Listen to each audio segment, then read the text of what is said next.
How's it going, guys? It's Billy here, and in today's video I'm going to be showing you how to upgrade your PlayStation 4 Slim to a newer hard drive. Now, it's completely up to you if you want to upgrade from the 500GB hard drive to something bigger. Could be 1TB, could be 2TB, or maybe you just even want to install an SSD, and I think that's what I'm going to be doing in today's video. I've chosen the Crucial MX300. It is a 2.5-inch SSD. This capacity is in 525GB. If you'd like to see the same one, be sure to check out the description below. So basically, the only tools that you're going to need for this thing is just going to be the hard drive itself. Whatever new one you're going to be putting in there could be a traditional hard drive, just with bigger storage as I previously mentioned, or an SSD. And if you want to see how the benchmarks do, to see if it's even worthwhile to upgrade to an SSD on your PlayStation 4, be sure to check out our future benchmarks videos for that. But all you're going to need for this build today is just the SSD or the hard drive itself, and a Phillips head screwdriver. Now I'm going to rate the difficulty on this thing. I don't really have a scale per se to use, but I'm going to say it's fairly easy because you're going to see really soon why. You just have to pop one thing open, unscrew one main screw to pull out the actual drive itself,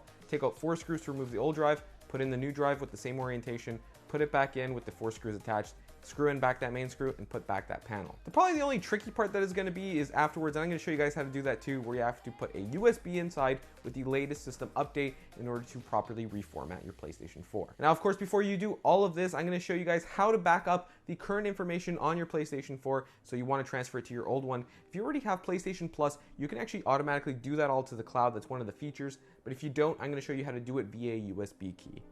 So first and foremost, we're going to head over to the settings page first. We're going to head into the application save data management, and we're going to save the data that's in system storage, and we're going to copy it to your USB storage device.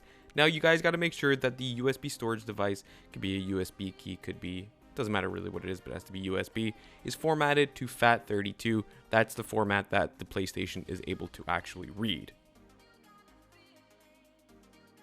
After your PS4 has been reinitialized and you want to go and use your data again, you can actually go back through it and actually upload it to your system storage. Now here's another way you can also do it is by going into system and using the backup and restore feature. Same thing, it's going to be using USB, either formatted into FAT32 and able to do this, and you would do the same thing. Go to restore if you need to. Congratulations, now that you've backed up all of your stuff onto a USB key in case you don't have PlayStation Plus, let's go ahead and crack open that PlayStation 4 Slim and install our brand new SSD, or if you're using a bigger hard drive, you're doing that one instead. So first, guys, take your PlayStation 4, make sure it's completely off, and locate this little back panel over here, and what you're going to do is just initially just slide it off in order to locate the screw that you need to take out. Make sure you put it in a safe spot so you can retrieve it later. So yes, this is the screw that we're going to take out first to actually loosen the hard drive and be able to take out that and the entire tray. So go ahead and grab your Phillips head screwdriver, unscrew it, and we'll move on to the next step.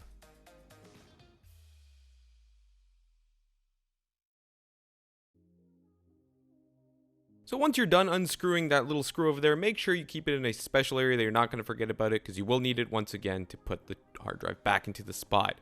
So basically what you're going to do now is you're going to take it from the strap where the tray is located and pull out the hard drive completely. Don't worry about it, guys. You can use a little bit of force in order to take all of it out. One thing to notice over here is all of these screws, there are going to be 4 in total. You can use the same Phillips head screwdriver to remove all of them. So by removing them, we're getting the hard drive out of this tray, and this is where we're going to be putting in the new one.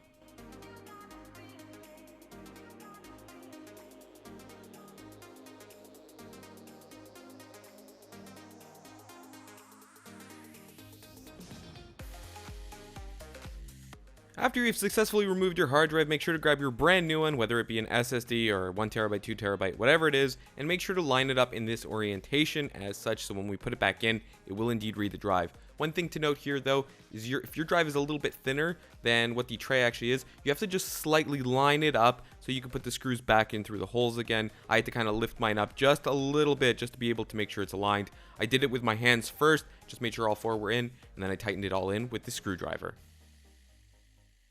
So once all of that is done, make sure to take your tray, put it back into the way that it came in, and make sure you just push it all the way back in there. You're not going to hear a click or anything, but you'll kind of notice if it fits snugly back in. Then you're going to take that original screw that we took out. You're going to want to screw that all the way back in, not too tight so you don't mess anything up. And then we're going to put on the little plastic panel back onto it. I had a little bit of trouble with it. That's why you see me struggling a little bit. But yeah, just make sure everything's all nice and neat and tidy, just like that.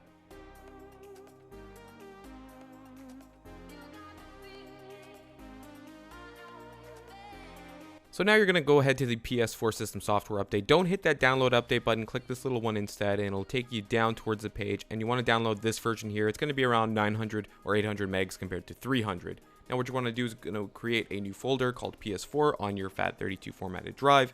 Within there, a new one called update. And then make sure it's all in capitalized letters. And then within that update folder, make sure to put that PS4 update.pup file in it exactly as it's named. Next, we're going to make sure that we have our PlayStation plugged in with the USB inside of it with the necessary files. Make sure your controller is hooked up to it via USB cable, and then hold down the power button for 7 seconds. That will force the PlayStation into safe mode, where we'll be able to reinitialize the OS from the USB key. So then you head over to initialize PS4, reinstalling it, and make sure that the latest update is on there. It will take a while to search for it, but it will indeed eventually find it, and then reinstall it from there. I'm just going to fast forward through all of this because you guys don't need to see it. It takes a little while. That's why I decided to speed it up.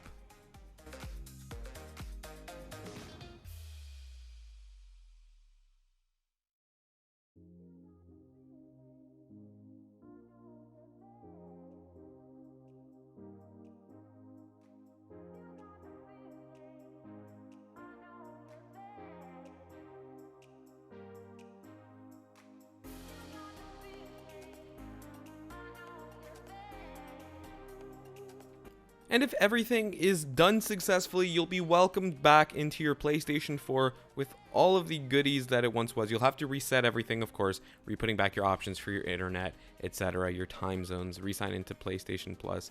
Whatever it might be, you're going to have to redo that all over again because it's like it's been factory reset. But now you have the brand new hard drive, and we can see over here, it's also a little bit larger in terms of capacity because this is 525 gigabytes formatted into this system. And there you have it, folks. I honestly didn't find that too difficult to do. It was pretty easy, like I just mentioned earlier in the video. It's just pulling it out, putting the new one in, putting it back in. The hardest part is actually just reformatting all of it. And even in all honesty, that's not even too bad either. And even just restoring your stuff too. Now, if you have PlayStation Plus, that's one of the key benefits of actually having it, is it just kind of does it all automatically, because a lot of your information, your save game data, already goes up to the cloud. And then when you sign back on into it, once the PlayStation 4 is reformatted, you can just grab it off of the cloud again. I remember when there was an era that you had to manually back up absolutely everything and there were no cloud services. Those were dark times.